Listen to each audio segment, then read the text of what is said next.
It is just a huge honor today to have probably the most #1 serial entrepreneur I've ever known, Travis Rodgers, come over to my house today for a podcast. Thank you very much, Travis. Thanks for having me, Howard. So, do you ever watch the Rock and Roll Hall of Fame? No, I don't. This year I saw the list that was entered, and one of the names I'm like, it always crazy when you see someone entering the Rock and Roll Hall of Fame that you never heard of, it was this guy, and he was the behind the scenes writer and producer for some of the biggest bands in history, and I feel that way with you. I mean, you have your fingers in so many projects and so many industries. I mean, my God, I thought you were segueing there because last week I actually got inducted into the Hall of Fame in Los Gatos for Los Gatos Athletics. That was a good. Is that right? Segue. Yeah. Is that right? For what sport? For I played football in college. I did track, wrestling, and soccer in high school. So yeah, it was a big honor. It was a big honor. Wow. Well, congratulations. Yeah, thanks.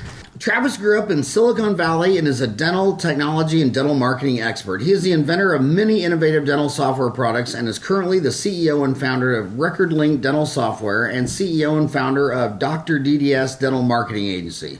Rodgers is passionate about bringing innovative products to the dental industry. Rodgers is the author of several ebooks, including The Referral Machine for Dentists. Prior to RecordLinc and Dr. DDS, Rodgers founded several other companies, including BrightWhite Teeth-Whitening, which he sold, a couple weeks ago? Yeah. And Mustang Technology, which he sold in '97. RecordLinc is a custom dental software and marketing platform that develops innovative software solutions to help dentists acquire more patients and streamline processes.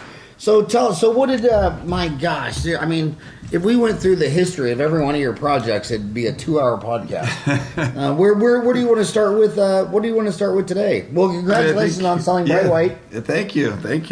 Yeah, so I mean, for me, it's all about figuring out what the need is. You know, I mean, we get pitched new product ideas almost every day.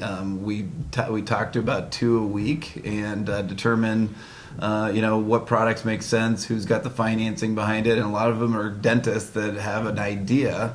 In fact, I was in Silicon Valley last week, and we're building an insurance verification tool for a dentist in Silicon Valley. A couple weeks ago, we started the development on a patient cost estimator, and then we also are now just finishing up a case management tool. So we roll out about a new product in the dental industry almost every 3 weeks. So it's rapid development. You know, everybody in America complains about the cost of healthcare, and we spend almost a third of the healthcare budget just on the paperwork of the insurance. And I've tried a lot of those insurance verification products, and I still, 30 years later, have a full-time human calling each patient's insurance, going through the sheet, because everything we've tried has been a disaster. And that's good feedback. I mean, those are all lessons learned. And honestly, I although I'm an innovator in things that I do, I like to take things that work in other industries and bring them to the dental industry. So instead of recreating the wheel and kind of learning it, I think the key is learn some of the lessons from what didn't work for you and let's make it better this time. And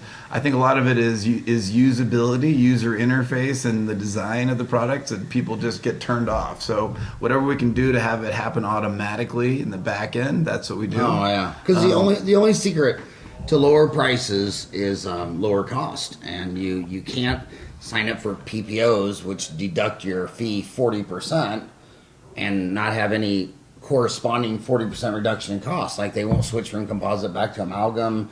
They won't switch from an hour and a half appointment for a crown to 1 hour or what, you have to lower your costs. So I love the fact you do that. So tell my homies, what is RecordLinc? If they've never heard of RecordLinc, what is RecordLinc? And that is the website. RecordLinc.com. I got so many websites. With a C, with a K, we own both. But yeah, RecordLinc is initially we Ryan, built. Can you send me RecordLinc? We built RecordLinc initially to help increase referrals for dentists. So that was where we started. That's what we're known for. But is RecordLinc at Integrate Dental? No, Integrate Dental is one of our brands. Integrate Dental is what connects. We connect all the practice management systems and the dental offices together. So the website is RecordLinc.com. Can you send me that, right? And so RecordLinc it's a platform that integrates with the practice management systems and allows different activities. Really a productivity platform in a sense, because we're we're helping. We started with referrals. We've expanded out to secure communication. Companies like Spear Education, they have their practice management division that they just launched, and they're rolling out RecordLinc, our secure communication. So sometimes put in encrypted email category, but it's much easier than encrypted email. It's a platform. So that's what MTS Manji's been working on for about a year. He was on our show. Yeah, so we're doing integration work for them. We do quite a bit of stuff for them. We do marketing for them as well. But yeah, no, Spear is a great company, innovative, doing a lot of really neat things. But so anyway, so referrals is where we started. Secure communication, the integration with various practice management systems. Inside of that, really what we built is a whole series of other tools like electronic health forms, marketing analytics. We're almost complete. We're almost complete with our case management tool. We have some patient reminder stuff going on, patient recall, anything that will help a dental office be more productive. We have a scheduling application that we built for a call center called Patient Focus that basically allows a third-party company to go in and fill your schedule with seats. And right now we've got, like I said, 4 projects that we're working on for dentists. The patient cost estimator, the case management. So we have one of our hottest products right now is an implant case management tool. So we have literally 2,000 different implants in the product that allows the implant dentists and the general practitioners to collaborate on the patient as they're taking them through the process for treatment. Same kind of case management tool could also work for ortho and other types, oral surgery, etc. So we're taking that product. It should be live in just a couple weeks here. So what is the website? Yep, you got it. Yeah, but I don't see the www. Oh, it's secure, so it's that lock right there. Okay, yeah. So you go to www.recordlinc.com. Record like the record player. And LINC, recordlink.com. What are my homies going to find if they go to recordlink.com? So RecordLinc is really the dental platform. If you go up to the top here, you also see we have a patient application called My Dental Files. And this allows doctors and patients to be able to also securely communicate and collaborate, and also allows patients to fill out forms one time, and then it goes to all the doctors that they work with. So imagine if you're a patient, you don't have to walk in the office and spend the first 10 minutes filling out forms. So that's what My Dental Files. And this is an interesting thing. You never talk about religion, sex, politics, violence, but every PhD economist will tell you. Because I've heard you talk about all those. I've never. I'm just kidding. But it's funny because when I got my MBA at Arizona State University, those PhD people would say that, people always complain about their taxes, but what costs more is regulation. Yeah. And it's funny how this HIPAA thing, it's probably cost America $1 trillion. Every time you turn around, there's something about OSHA and HIPAA and all that. Why did they do HIPAA? Because you're all this compliance stuff. Was it a good deal? Was it necessary, or just total bullshit? I think they had the right intention when they started. It was just such a poorly written, act that when it took so much interpretation. If they were just clear on exactly what the guidelines were, and I think they've tried to get better about it. Until somebody goes to jail and they give us the reason why they went to jail, and then that becomes the rules and the laws. Think about what works in America. It goes all the way up, and all of a sudden judges decide something, and then it becomes a law. And if you actually went to DC and said, let's just close down HIPAA, and why we're at it, OSHA and the Department of Education, people would just think you were insane. Yeah, and it's like since they started the Department of Education, Ronald Reagan, 1980. America's status in education has fallen. And every patient I have who's a teacher says all they do is try to educate these kids for all this DC crap. And, it's... But HIPAA... HIPAA, what I'm talking about, I'm talking about in the dental industry. It's, and that's what we help companies do. So we help our dentists maintain HIPAA compliance. So the secure communication, still a lot of the dentists are sending...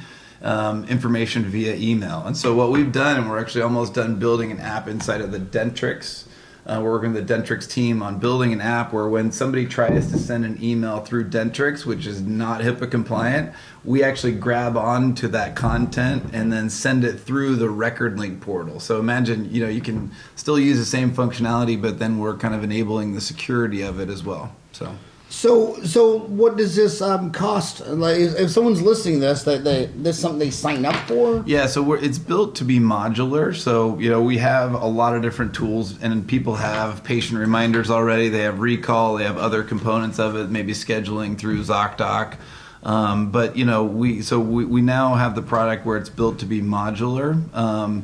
And so if they give us a call and they tell us, hey, I'm just interested in referrals, it's based on module by module. But today the pricing is all in at for specialists it's $350 a month, and for general practitioners it's $150 a month. So GP is $150 a month, and specialist is $350. And that's really in keeping in. And why is that? Why the specialist cost over twice we as much? built so RecordLinc is the largest network of dentists in the world. So we literally bring in 2.5 million records on dentists, bring it into our database, merge it together and we get 300,000 dentists out of that. So not just dentists, but also dental consultants.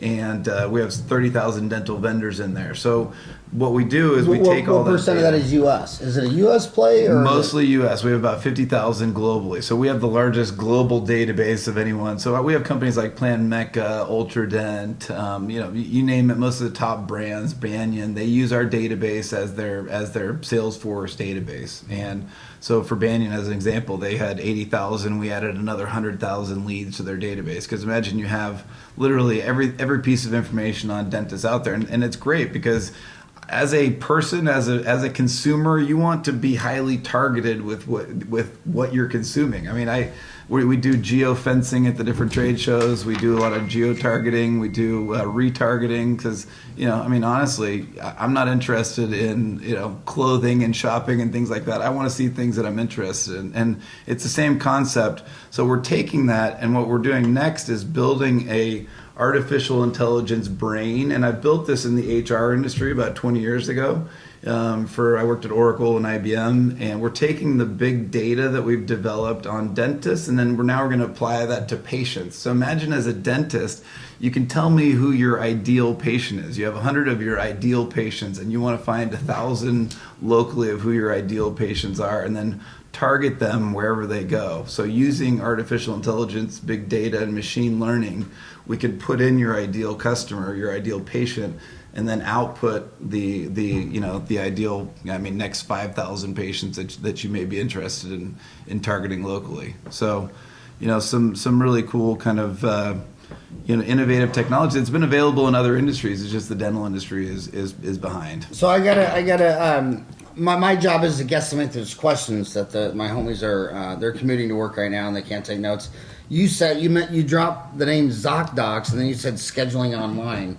That's kind of new. It is new. And talk about scheduling online. Are we near a patient? I mean, are we close to patients will just go on the internet and schedule their own appointment? Very close. Yeah. I mean, look at the new generation. They're all going to Yelp. They're going to everywhere to get reviews, information, and they don't want to call anybody. They want to actually just go online and schedule it. You still have. And you just said something very profound. When they came out with the ATM machine, all the banks thought, well, they're going to want full service. Yeah. What they didn't realize is most people find dealing with other people stressful, and they just want to deal with an ATM machine. And I'm surprised at how many people do all their banking online, and they don't want to talk to a human at the bank. So what percent of the American market scheduling an appointment doesn't want to talk to your receptionist? Most. Would you say it's most? Is it a generational thing? I mean, it's a generation. Is it baby boomer? It's a technology. It's a. Yeah, I think the perception of dentists is still that they want to talk to somebody, but honestly, like I want an electronic reminder. I want to just go online, and I want to actually even potentially. And this is maybe the downside for dentists. I want to figure out, okay, I have an availability on Wednesday personally, and I want to go see the dentist on Wednesday at 2:00. How about the ability to find that spot? Or, ideally... And that might be more important than picking the dentist. Sometimes... You might go to the dentist because I picked you because I could get in at 2:00 on Tuesday. Exactly, and that would be patient lower cost because estimator. now you don't have a human talking to them. So the Exactly. secret to lower price, lower cost. I'd much rather schedule online. Exactly, without talking and to a taking human. that to the next level, if you still want to have that touch, we can actually build in, there's artificial intelligence that's already available that actually uses your language, that can actually learn from what you've said and then speak to the patient in that same way. So it's a text message and email that would go back and forth that makes it seem like that's actually a human being going back and forth with the scheduling. So maybe somebody wants to schedule via email. When people throw around the term AI, artificial intelligence, what is the line called between, okay, that has lots of fancy algorithms, does a lot of great tasks, versus just a computer intelligence? Yeah, it's totally different. So what's that line called? What is it when what flipped it over? Because artificial intelligence has been around for a long time, but we didn't have, and the concept of big data has been around for a long time. The piece that was in between is called machine learning, and so machine learning is what goes out, looks at all the data, and then actually creates something valuable. Because artificial intelligence without all the data and all the other things is relatively useless. And it is obvious that as soon as we have thinking droids, that we were just the biological step between them, because they can go across the universe, we humans can't. Yeah. So this biological carcass was just a transition between DNA into machines, but droids will end up taking us out. No, yeah, I mean that's the negative perception. No, I mean it's obvious. They won't. Come on. Well, yeah, because they'll don't stifle innovation just because of our own. They'll go across the whole galaxies and universe. I mean, they could shut off. You could throw one, shut off, and it could go for 1 billion years. Yeah. But you and me, monkey body, couldn't do that. Yeah. No, true.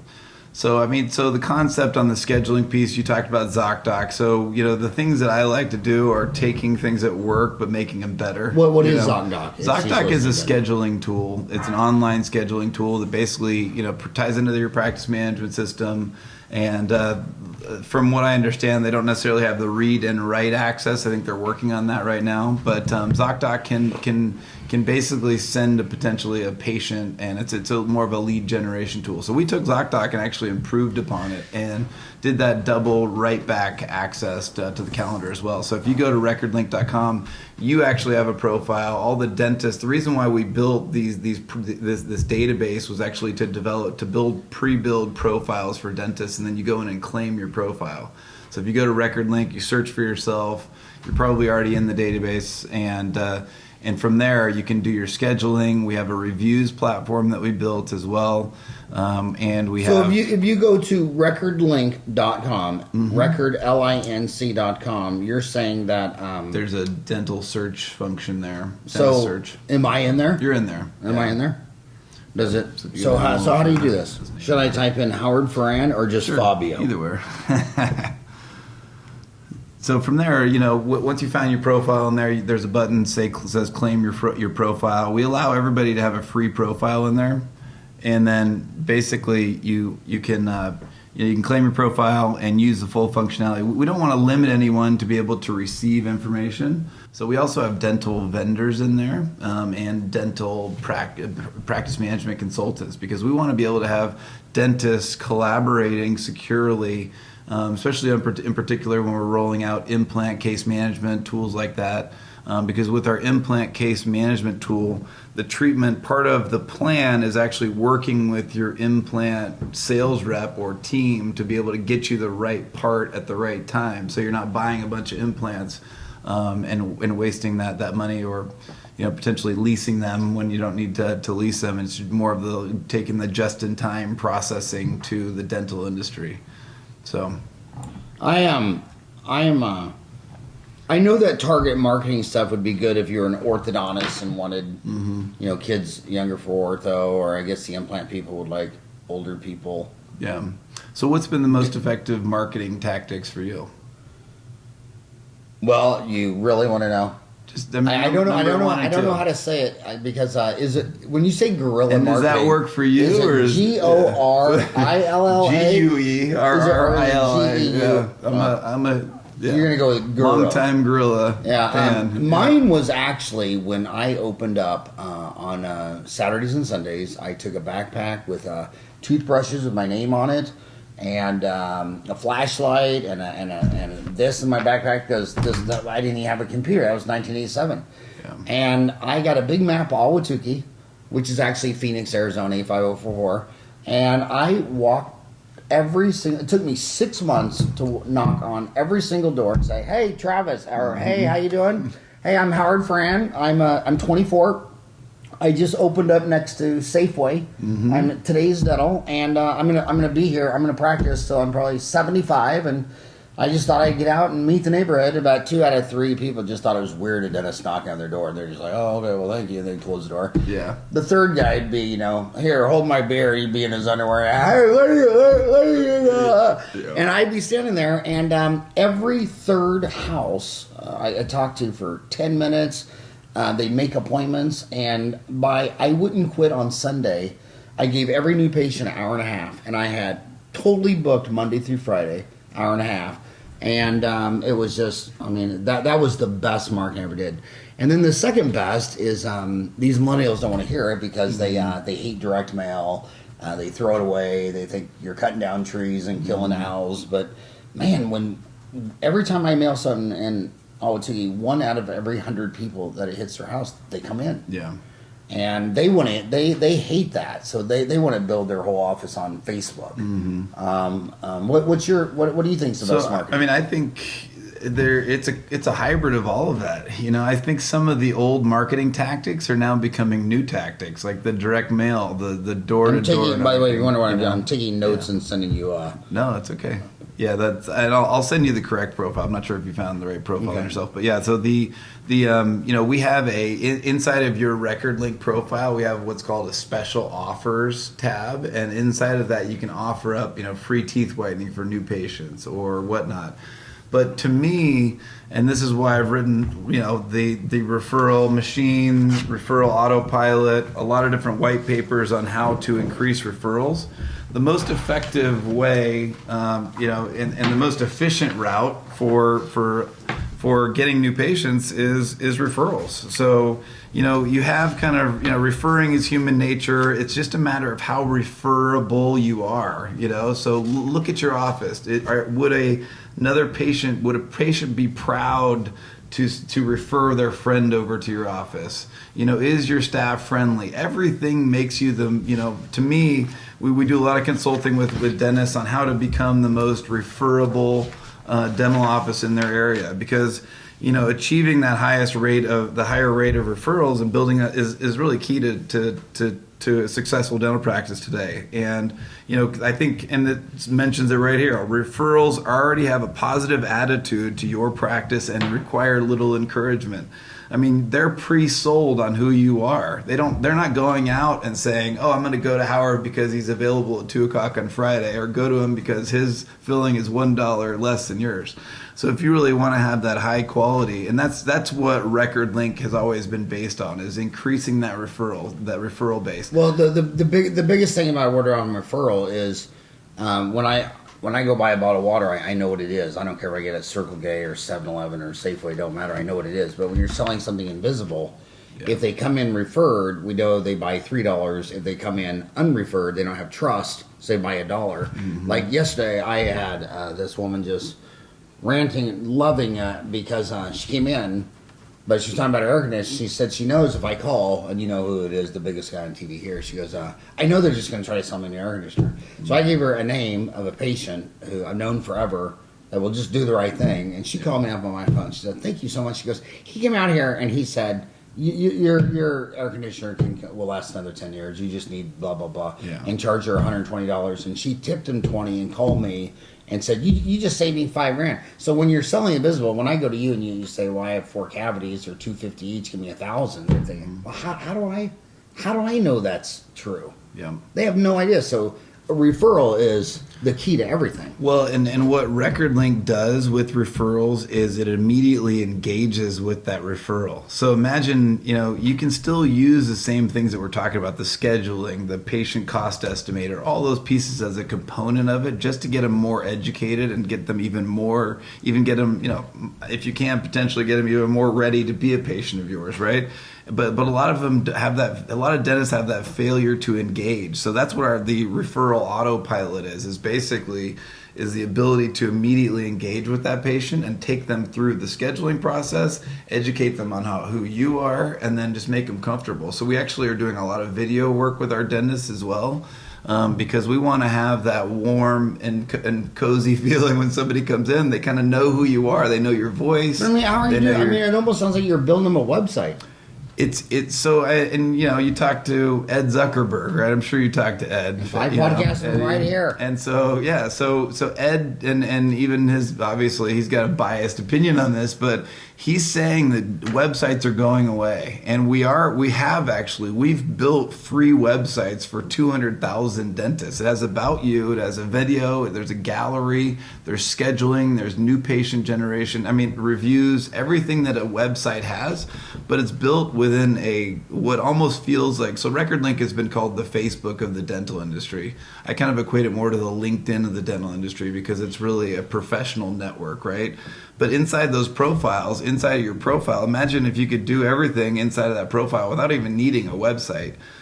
Because this is a functional website. It's almost like taking your website and adding 10 different widgets to it from 10 different products all in one. Well, that's why I really, really, really love lecturing around the world, because you drink the Kool-Aid when you live in one tribe and you don't realize, for instance, there's 220 countries, only 20 of them have dental insurance. Yeah. In the other 200 countries, you buy your dentistry like you do your iPhone. But when you go to Asia and Africa, they don't have dental websites. They only have a Facebook page. Yeah. I mean, it's all they have. I mean, you almost won't find a dental website in Cambodia, Malaysia, Indonesia. It's all Facebook. Well, and I hate to say, because I have a lot of friends with the dental website companies, they also tie you to them and make it really hard to ever go anywhere else. So I'm a fan of enabling dentists and enabling their staff. So you better have something that's easy on the back end. It's WordPress, right? WordPress is one of the more common ones. Yeah, and you need to build your own website from scratch. And if you don't know how to do it, just go to your local middle school and find some 12-year-old kid to come help you, and just start your own WordPress, because if you use those other sites, it's canned. Yeah. So how SEO is a site if 500 people have the same site, the same article, the same deal? It's not going to get high ranking. Yeah. And you just and I mean, honestly, even with that though, there's even WordPress doesn't have the functionality that you want. WordPress doesn't. I mean, they have a lot of plugins. They have a lot of different things that you can plug in. It starts getting heavy and complex. Really, what do you need? You need who you are. How do they get in touch with you?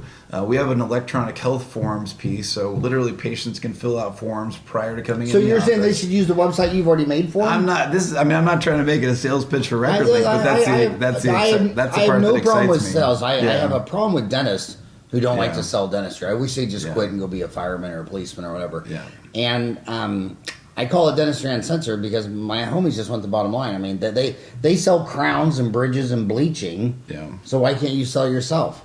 So if my homies listening to you right now, they can go claim their profile. Website. It's free. Yeah, and we give them a trial and they can check it out. And where do they find their profile? So just at recordlink.com. And you can search for yourself or give us a call. Was that RecordLinc? Was the link a play on LinkedIn? Yeah, exactly. So it's the concept of RecordLinc is we almost think of it like the internet of dental records. We want to connect all the practices together where they can securely communicate amongst each other. But the other part of the link is, imagine, so that's the records part, right? There's two components of the link piece is the linking it together, but also, it's a play on LinkedIn. And you think it'll, people, say you're in Parsons, Kansas. Sure. And someone's searching for a dentist in Parts of Kansas, they have their profile filled out and linked. Yeah, and it's all search engine optimized. So typically we come on page 1 or page 2 when they Google themselves. So, and we're working on that. I mean, my mom told me to stop Googling myself. I don't know. Yeah. In high school when she caught you Googling yourself for the first time. So they go to RecordLinc.com. They claim their profile. They fill it out. Yep. And now, how much? Now that fee? Do they have to pay that $150? No, it's free to just use the profile. If they want to start adding colleagues and connecting, that's when we start adding the modules in there. But yeah, no, it's free. It's a free. And how many website. GPs you got paying the $150, and how many specialists you got paying the $350? We have. We just launched the product about 6 months ago, so we're up to about 150. So it's still in its infancy. 150, and more GPs or more specialists? It's about, I would say, 10%, 20% specialist, and a lot of times what we do is you'll get a specialist that will sponsor the GPs in their area because they want to grow their network of GPs that they work with. So, I mean, if I'm a GP, I'm going to contact my specialist and say, hey, I'd like to collaborate with you securely through RecordLinc. Can you sign up and then get me a free account? I mean, that's the way to do it. If I was a GP, and that's how we built the model because and then they always want new patients. They never want to do anything to try to keep the customer for life. Yeah. They just want to burn insurance. That's dentists. That's their gig. That's what they do. How will this help them get new patients? So that's where we help with. I mean, first of all, because all your profiles are search engine optimized, a lot of times patients will Google them or they'll find the local dentist. We also have a few different websites where we have the best dentists in the area. So various pages that allow them to kind of create new leads, new patients for them. But the other core for us, like I said, is that sticky referral, right? And so because we integrate with the practice management system, we know who the patients are. We can send, we can set up contests for them online. You can reward patients. We've talked about doing a rewards platform, but I think we'll walk the line on that one a little bit. The key to us is also education and newsletters. The next product that we're building is actually a patient relationship management tool. So, you've used CRM tools like Salesforce over the years and things like that. Imagine if you had that same concept where you met someone, you could just picked up their business card. You only got their email or you got their Facebook page or whatnot. If you could start building more information around there, we have a whole series of tools that we use to add more data on the patient. So we have, for our customers, we typically know, 90% of their social media profiles for their patients. We use a tool called Clearbit is one of them. Clearbit is a super powerful tool where if you can give Clearbit an email address, it'll give you their photo, it'll give you their social media, it'll give you a description of where they work. So imagine you have all this data on patients, and then that's where it gets into the big data machine learning side of what I'm talking about. We have all these data points on who your patients are. We can, I think what we could do is, if again, through building out new tools, new innovations, I think there's tools that we can build where social media can be a part of it. But just in the concept of pure, old school email marketing as well, sending out newsletters to your patients and asking for referrals. You were born in Silicon Valley. Yeah, I grew up in Silicon Valley. My dad was one of the founders of Quantum Corporation. He was their his first CFO. He was there for 16 years. So I grew up around innovation my whole life. So where were you born? In San Jose? Los Gatos. Los Gatos? Yeah, which is in between San Jose and Santa Cruz. So did you ever find the way to San Jose with Dion? I never did. No, you never did? San Jose was not the hot spot when I grew up. It's gotten better and better as that was one of my favorite songs as a kid. Dionne Warwick, whose niece was Whitney Houston. Whitney Houston. Yeah, that's right. But does it from Silicon Valley? Does it concern you that Google's, when you look at their revenue, they lose $500 million a year trying to invest in all these other things, but at the end of the day, 90% of their money still comes from search. Mm-hmm. And I think search is going to go to Facebook, because when I search Phoenix dentist, and it gives me 8, how many hits would come up on that? Phoenix dentist. Thousands and thousands and thousands of hits. And so 90% of their revenue is from search, and 99% of their search results have no effect on me. Yeah. And the way humans think, If I was searching dentist in Phoenix and I was on Facebook and I said, well, you have 5 friends that have a dentist. 4 of your friends use Harry and 1 uses Lisa. Now I can switch to my text and say, hey, do you like your dentist? I see you use Harry. I think social animals want a social search. Yeah. If I was looking for a guy to fix my, inspect my roof. Well, I don't want some guy that come out and just gonna say, "Hey, dumbass, you need a whole new roof. Give me $20,000." Yeah. I'd rather have a friend of a friend who says you can trust Frank, and then Frank could come out here and I want a relationship. Exactly. I think Google stock is very, very vulnerable if Facebook ever got their shit together on search. And Facebook is getting there. I mean, I run a lot of campaigns for our customers inside of Facebook. And a lot of it does come back to the reviews. So that's, I know you had Len Tao. Len is a good friend of mine. We do a poker tournament. I run a charity poker game with Bill Fitzpatrick. For Donate Dental? For Donate Dentist is separate. We did it this last week. We did it at CDA for CDA Cares. And we had about 20 dental vendors, a couple dentists in there. Wow. We rent a room. It's always a fun event. And so it benefits CDA Cares. So we pick a charity, typically a local charity based on the event. So we do it in New York, Chicago, at CDA, both CDAs. See, I could never go to one of those because I don't know what it is, but I can't play poker without a cigar and a drink. Yeah. So I'm sure they didn't allow smoking in No, California. well, I don't know about the California. Yeah, it was a hotel room. So you're probably right. Yeah. I mean, if you could play poker without a cigar, you got something. You're hardwired differently than me. Yeah, and if you don't know Bill Fitzpatrick, I mean, he's a consultant. He's one of the most amazing guys in the dental industry that you'll ever meet. So he's a good potential podcast in the future because he consults and works with dental vendors to, help them be more develop strategic plans. So right on. Anyway, So what else do you want to tell my homies about? I mean, I think there's there's a lot of things. You mentioned Solution Reach. Isn't that in Chandler? So Patient Focus is in Mesa. Solution Reach is they're a patient reminder service out of Utah. What's the other one in Chandler? There's Dentamax. I mean, there's actually quite a few dental vendors in the area here, but. As far as Chandler, I don't know. So RecordLinc, Dr. DDS is my marketing agency. I don't know if that's what you're thinking about, but let's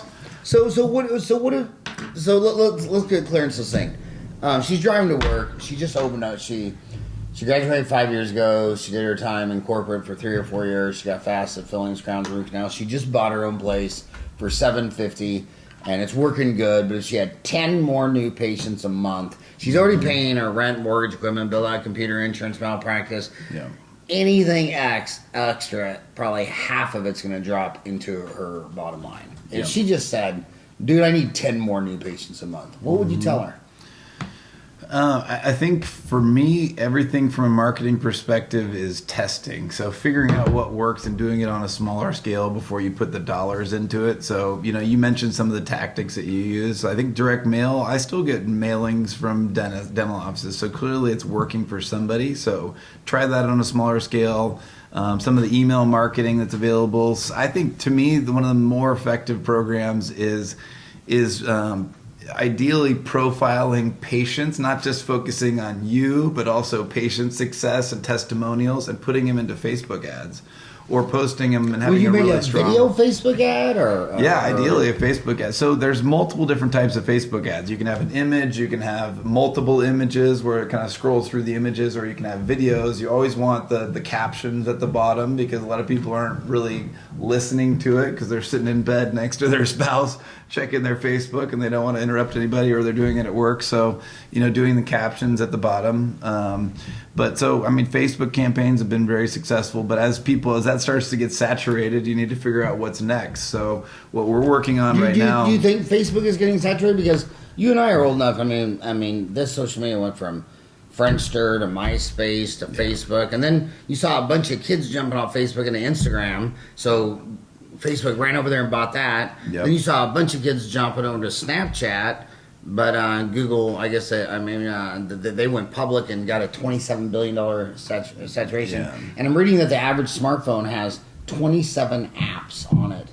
Do you think there's starting to be Facebook fatigue? Or I do you think it's. I mean, it's coming. It may not be there yet, but it's coming. Just like every other one, eventually gets saturated, and the price goes up accordingly as well, right? So we're looking at one of the things that we do is geofencing. So if you're familiar with the concept of geofencing, basically we can geofence all the dental offices in your area, all your competitors, and then send ad injections to the mobile phones of all of the patients that are in those areas. So if you want to, you're an orthodontist. I mean, so Chamberlain is one of my customers here locally. He doesn't use the geofencing service. I'd like to, but he's got Blacker, which is an orthodontist right next door to him, basically. How about geofencing or Tom Giacombe's office? So I don't get. So he can block their ads. So no, geofencing grabs the device ID. So you basically you put the coordinates that you want to geofence. It's done via satellite, and you can actually grab all the device IDs. So we have over 11 million from the dental industry that have been collected. So they have my smartphone ID? They have your smartphone ID. So they can actually instead of sending you emails, because we have your email address, they actually send your device ID in-app notification. So you go to the CBS app, or you go to, Dentaltown has other banners from other like Google ad campaigns or whatnot. But basically we can send ads. And I did this for Plan Mecca at the California Dental Association recently, where we geofenced the Anaheim Convention Center. And then anytime anybody came across that geofence and they opened up like CBS, ABC, NBC, there's 100,000 different apps. It starts sending them in-app notifications to stop by their booth to get their free Starbucks card. Same kind of concept for dentists. How about that's almost creepy. I think it's super creepy, but at the same time. And also, I saw that that Facebook and Google, that they can turn on your microphone and listen to you. I don't know about that for search. Yeah. Okay. For search. Yeah. So let's say we're driving down the road and I say, "Hey, dude, are you hungry? Yeah, what sounds good? Mexican food." And then when you start to type restaurant, it already knows these words in the play. Yeah. And I have seen a couple of creepy... Don't you like being targeted? I mean, don't you like to have things that are of interest to you? Well, you have to accept that privacy is just dead. Yeah. I mean, people talk about the government and the NSA and all that, but it's free enterprise. Google probably knows more about you than the FBI, the CIA, or the NSA. Would you agree? Yeah. No, definitely. Yeah. I mean, so you just have to... And by the way, Google tracks all that, and I have lawyer friends that work at Google, and they often get in those situations where they actually have to release the data. So be careful what you're Googling out there. Well, gosh, I got to tell you my favorite Dentaltown Google story. We were having a problem with Google, and of course, Google and Facebook, you can't get a human. I mean, when I was in San Francisco, I love Twitter. I went to Twitter's building and tweeted them, "I'm outside. Can I come in for a tour?" No response. No response. Yeah. I went in there, and a security guy said. He said, "No, this pretty tight security." So I can't talk to anybody at Google or LinkedIn or whatever. But on Dentaltown, we had a serious programming issue. We didn't know what to do for a long time. So I got the idea. I just went on Dentaltown and I did a search for. I found out the zip code at Google, and then I went in Dentaltown, which you could do, and I did a search for the dentist in that zip code, and like 12 came up. So I private messaged 12 dentists and I said to Ken, spell out the exact problem so I don't waste time. Does anyone have a Google employee that could help us with this? I sent out those 12 messages in an hour. Send the contact, email Ken at dentaltown.com and CC Howard at dentaltown.com. And Dennis called back and said, "Yeah, I just referred this to my buddy and he said call him at this number or whatever." And we solved it that day. So it's at 6 degrees of connection. So you have lawyer friends at Google. I do, and they will literally bring up the history, the search history, if they legally have to for that person. So I mean, and so I want to close out the geofencing because I don't want you to think geofencing is creepy. It's not creepy. It's actually because you're just sending ads. It's ad injections that are available to those apps anyway. So don't think I did Google is bad. But what's the best way to get rid of the body? Yeah. And they actually said you actually throw in a dumpster and go to landfill because the landfill stinks so much it throws the dogs off. Where, you throw it in a lake, it'll float up, you bury it in the desert, there'll be erosion. So now, will they turn that over to the FBI? They will, Say, we think Howard. I'm not worried about you. You're not worried about me? Not worried about you. But, that is amazing. Yeah, so I think we talk about how we find new customers today. It's going to evolve, but the key to marketing is testing things out without spending a bunch of money on it, and then figuring out what works. Because I think regionally it's different, and by product and by name recognition and the type of dentist that you are. It's figuring out, part of it is keywords or some basic stuff, right? Getting a decent website that's mobile responsive, that adjusts to whatever device the people are accessing it on. I mean, I'm so embarrassed about mobile responsive on Dentaltown. It's almost easy to build. We're almost done. We've been working on it we have 5 programmers, and we've been working on it for half a year. Yeah. But the if you download the Dentaltown app or the Hygiene Town app or the Orthotown app, I think it's spectacular. Yeah. But as far as a mobile, what do you call it? Mobile responsive. Responsive. But Dentaltown, if someone just goes on their phone to dentaltown.com, it's going to be mobile responsive. But hey, what do my homies find if they go to drdds.com? So it's DRDDS. So that's our marketing agency. We work with dental vendors and dentists. We're digital, full service digital marketing agency. So and you do that right here in Chandler? Do it in Chandler. We work with, like I said, companies like Banyan, Plan Mecca, Ultradent. Banyan in Salt Lake? Yeah, there used to be Social Dental.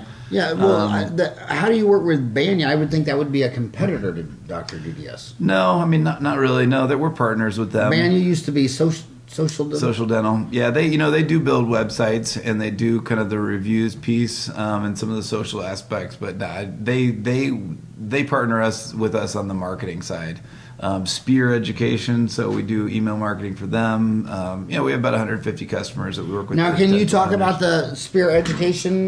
Sure. Yeah, Spear is doing some really out with Patterson, Dental, and EagleSoft. Spear is doing some very innovative things. In fact, they're kind of, in my opinion, the company to watch right now. They're rolling out. They just hired a really impressive group of practice management consultants.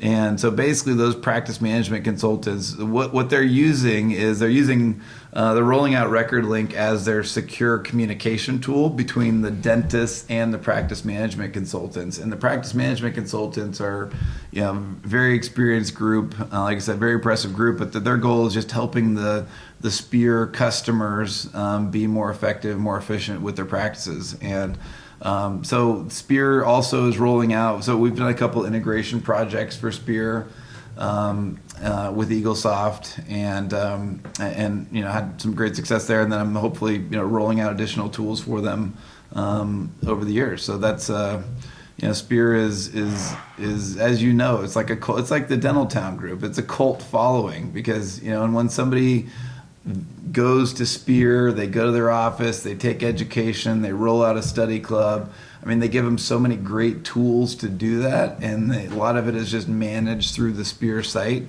That for specialists, it's marketing. For GPs, it's CE credits, and it's just ability to connect and learn and be a part of a community. So they're starting to hire dental consultants. They are. How many have they hired so far? About 10 actually. And what's their goal? How many do you think they're going to hire? Well, they've built or are building, and they're kind of enhancing their practice management. And when I say practice management, they're not replacing EagleSoft or Dentrix. They're integrating with those products and basically giving dentists key performance indicators of what's going on in their practice. Think of it like. But what would you must be thinking if you were EagleSoft in Effingham, Illinois, or Dentrix up in Provo, where there's. Yeah. They've spawned off so many companies to do the obvious. I mean, how would you like it if you just had this product and you said, yeah, it's so shitty that your industry created a dozen other industries just to try to make sense of your incredibly shitty product? Yeah. I mean, wouldn't that be... I mean, I'm great. They're all good partners of mine, but shouldn't Provo and EagleSoft done all this dashboards, connected it to QuickBooks Online, made any sense of it? Yeah. And then when you go into any dental office on earth and you go to the report generator, if they're on Dentrix or EagleSoft or any of that, you go to the report generator, they've never used 85% of this crap, and you ask them just 5 basic questions that they can't answer. Yeah, it's become bloated and too complex. And Oh my you know, God. when the front desk people, they're not technology folks, as you know, and I'm being nice and saying that. So they need it to be easy, right? Well, So but they if need it, you- and they need it to be web enabled. And But you know, the greatest customer service I get is when I walk into the Marriott or the Hilton or whatever, and they have this streamlined, just these are the 6 questions. They know everything Yeah, about me. exactly. These are the 3. I can check out. And I can concentrate on, it's a nice personality, it's a great feeling. Then you go open up a dental price management software system. There's like 5,000 logos and buttons and complicated, and she has to use her noodle to try to remember what she's supposed to do. You know, I think the number one system Dentrix and Eaglesoft could do is have a system where you just X out of all the shit that you don't use, and then set up they should go to those big consultants like Spear or Sandy Purdue or Linda Miles or Jennifer J. St. George or Sally McKenzie and say, these are the 9 modules that Sandy Purdue uses to check in a patient. These are the 4 to check out. Get rid of everything else so that my girl can sit there and be taking, Travis, how you doing? How's your wife and 3 kids doing? Have they driven you to drinking? And instead of just this massive, overwhelming, complex deal. And then talk about integrated. When's it going to integrate with QuickBooks Online so they know their cost? Yeah, no, I mean, so we've built an integration piece. That's where the integrated dental piece comes in, where we can integrate it to QuickBooks Online. So I think, you know, going back to kind of the Dentrix piece, Dentrix did an article on us a couple years ago, and I said Dentrix is kind of like the iPhone of the dental industry, right? Where it's not necessarily, it's not the easiest tool to use, that's for sure, but it's what is added on top of it. So Dentrix was the first to roll out their API program, the application programming interface, which basically means other tools can easily tie into Dentrix to simplify things. So, I mean, for us, it's a benefit because we can simplify it and say, hey, these are your 5 tasks, and build I a met tool, those right? boys back. You know what Dentrix, their best move they ever made is they're in Provo, Utah, straight from Gordon Christian, and they were the first one to bet on Bill Gates and Microsoft Windows. So everything else was a DOS-based system where they tried to design it like SoftNet. It's a DOS-based system, but they try to make it look like it's Windows, but it didn't have any of the Windows. So they saw Bill Gates Windows. I think it was Windows 3.0. Well, they built it in, you're talking about .NET. So they built their product in .NET, which is the Microsoft programming language. It sits on SQL. We did the same thing with RecordLinc just because that's kind of the standard. And yeah, but they were the first to do it for practice management software. They were, yeah. So they wrote that whole Microsoft, and just like Microsoft, exactly like Microsoft, the bigger Bill Gates got, you had all these DVD commercials on TV. Hey, you want to buy my DVD program to learn how to use this horrible, shitty product? And then there was Apple, who never released anything till it was intuitive to a grandma and her 6-year-old granddaughter with no bugs. Yeah. And I just wish one person would come along and be the Apple practice management software company Let's where build it. anybody can do it. Let's and build it it. should be an app on a phone. Yeah. I mean, the dental assistant shouldn't have a big monitor. It should just be an app. Yeah. And everybody's up front, it could be on a iPad, and it could be on the iPhone or smartphone. So and that's just one of the have reasons 9 why I want to bring back, I want to develop an incubator for companies and for dentists that want to develop new products in this industry, because that type of thing is missing. You know, I mean, and I grew up in Silicon Valley, so I saw the rise. I saw how much innovation was going on during that rise. It was ridiculous. I mean, of course, we had the crash. We all know what happened, and innovation slowed down considerably. How about creating a dental incubator? In other words, bringing in technology and industry experts that are. So are you starting dentists. a dental incubator? Yeah, I'm starting a dental incubator. Where's it going to be at? So it'll be virtual, but it'll be in Chandler. And I mean, I think actually we could probably use. I'm a part of many different entrepreneur organizations that have incubators. We could probably tie into that already if we needed the actual space. But most people want to work virtually. The core that what we could provide them, and when I say we, I mean we as dental industry experts, a group of us, whoever they may be, get together, work on the funding part of it, and then also just work on guidance for these companies as they're developing it. because there's a lot of people developing cool stuff, but they're doing it in a vacuum and they're not getting enough feedback and not enough market research and not enough exposure. One of the places you could have it is on Dentaltown. We got 250,000 people on Dentaltown. But the hottest thing, in the message boards, you ask a question or post an X-ray, 250,000 people could see it. Yeah. So we started, if you go to categories, my private dental groups. So now anybody can start a private dental group, and then it's a private dental group to say, I want to join. I can click, say, can I join? And you can say, yay, nay. Well, you can control it, kind of like a Facebook private group. Yeah. But the difference between a Facebook private group and this is that, most people that are doing Facebook, they're talking to the choir, especially practice management. It was bizarre how many of them will spend so many amazing posts on their Facebook, and they've only got 1,000 friends, and that's all in the choir. They could have made that post on Dentaltown, and got new people in the choir. Yeah. But you could start a private dental group. With this deal. So let's do it. I think, and the beauty of it is, inside of Dentaltown, you have that group, and then how about implementing, you're familiar with the concept of crowdfunding.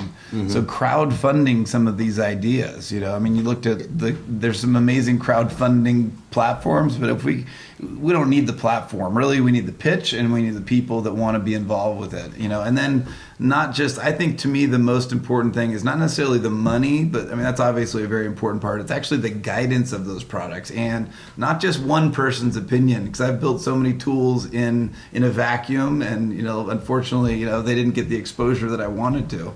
So it's creating those tools, it's getting guidance from industry experts. Dr. Alan Farber, periodontist in Long Island, was my guidance for my tool. Without him, we wouldn't be in existence, And so he's been he's an innovative guy. So we need to find more Alan Farbers. Alan Farber just started the International Association of Dental Specialists. So, and he's always thinking of new ideas. You're the same guy, right? You want to make. To me, it's not. People ask me what motivates me. It's not the money. It's not any of that stuff. It's building innovative things that help people solve their problems and honestly frees up your time. Imagine if you didn't have to manage the scheduling and you could, or your team manage the scheduling. Kind of opens you up to spend more time with your family and focus on the important things. So it's the dental incubator, and we'll have to come up with a name with it. Let's build it inside of Dentaltown. Let's put some of the crowdfunding. The beauty of it is dentists are mostly accredited investors. So accredited investors means you don't have to do crowdfunding. They can just invest because they have a net worth within themselves. We'll talk about that. That's a very detailed deal. So what is the difference between crowdfunding? No, a lot of the younger millennials won't get it, but the older ones have been there. If someone's trying to raise money for a private venture, you have to be an accredited investor. And what is the hurdle for that? So there's multiple different components of it. It's a longer conversation, but the quick cliff notes is that you have to have a net worth of $1 million. Yeah. So your ex-wife could qualify. Yeah. And yeah, exactly. But crowdfunding you don't have to. You don't have to be an accredited investor. And how successful is crowdfunding? It's been wildly successful. Yeah, the hard part with crowdfunding, just like anything, there's the top 2% that have been very successful, and there's the 98% that have not been successful. But if we're focusing on the 2%, what I think is funny is every time and by the way, I don't sign NDAs. It's just I quit doing it years ago. It's stupid. People know what business I'm in. I don't sell bleaching, bonding, but I don't. You know what I do? I have a magazine and a website and a dental office.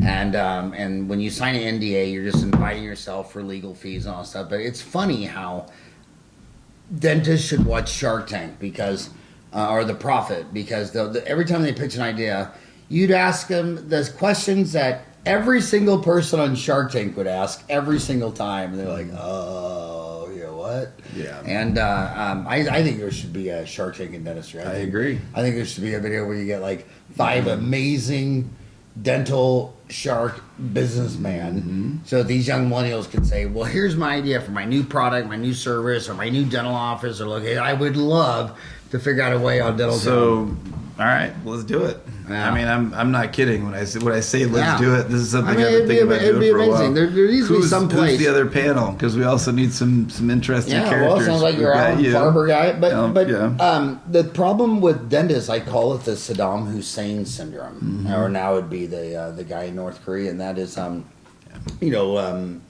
Hussein. If you ever disagreed with him, he killed you. Mm-hmm. So when he'd ever ask for advice, like, when he invaded Kuwait, like, America can't kick us out of Kuwait, can they? And all the generals said, no way. Well, they actually did in 100 hours. How are you that far apart? Mm-hmm. And so a dentist is a doctor, and his receptionist, assistant, and hygienist are just like, yes, sir, doctor, you're so smart. You're the smartest guy in the world.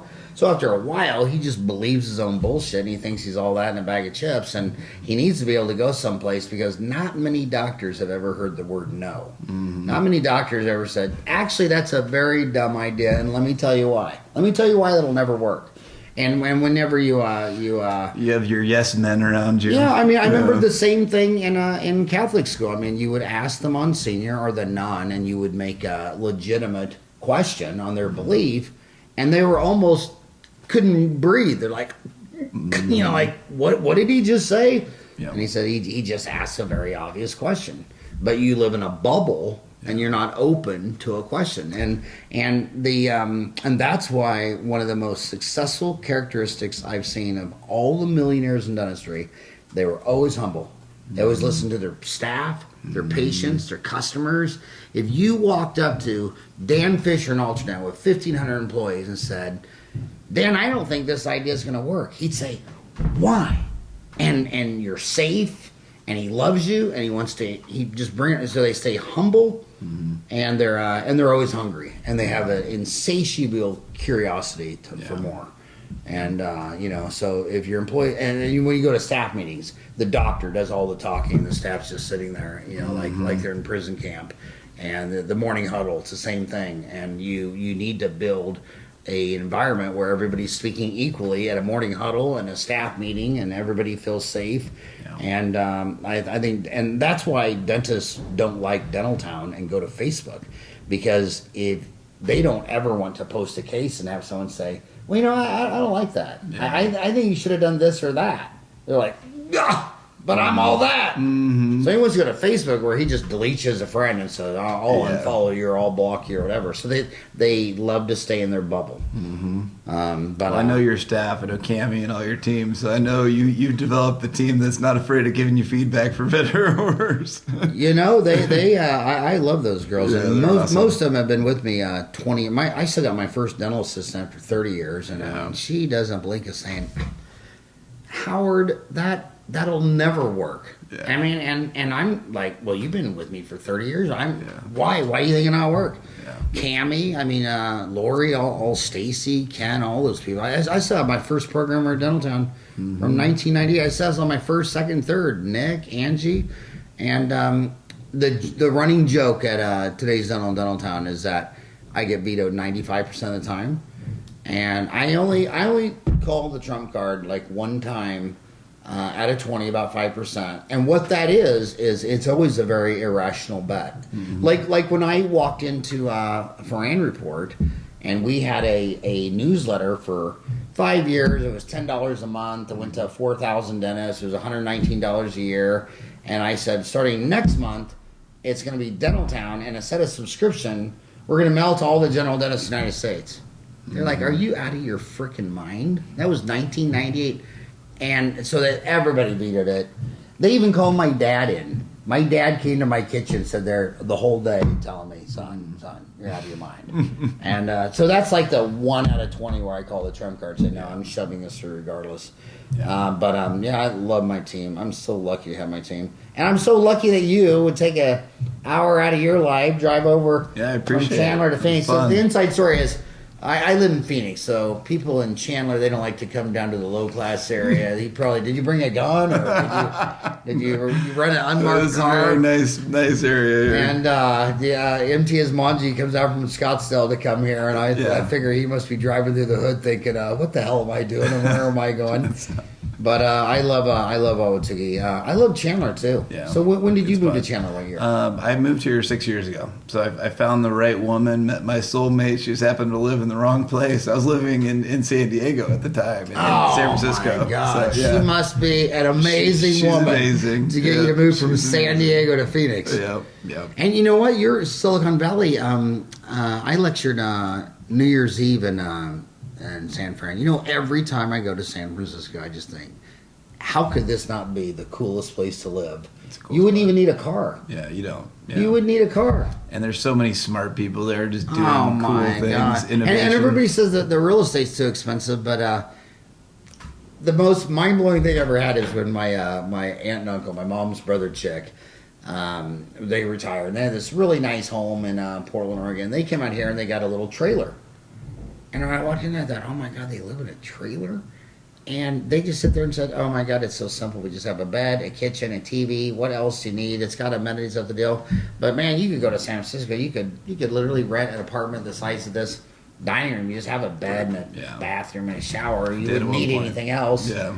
And we're gonna do that someday, Rye. We need to go get a condo. I've got a spot there still. San Fran if you want to come, if you want to come visit, I've got a place there. In San Francisco? Yeah, in the Marina District. Yep, we still have a place. Wow, that's cool. But hey, you are a serial entrepreneur. Hey, turn me on to any other people. I will. Yeah. In the valley here that want to come by and talk. Let's do it. I love networking with my backyard. I'd rather network with my backyard. Yeah, I agree. It's more fun to do that than network with someone in Istanbul. Yeah. But hey, thanks for coming by. Yeah, thank you, Howard. Appreciate you having me.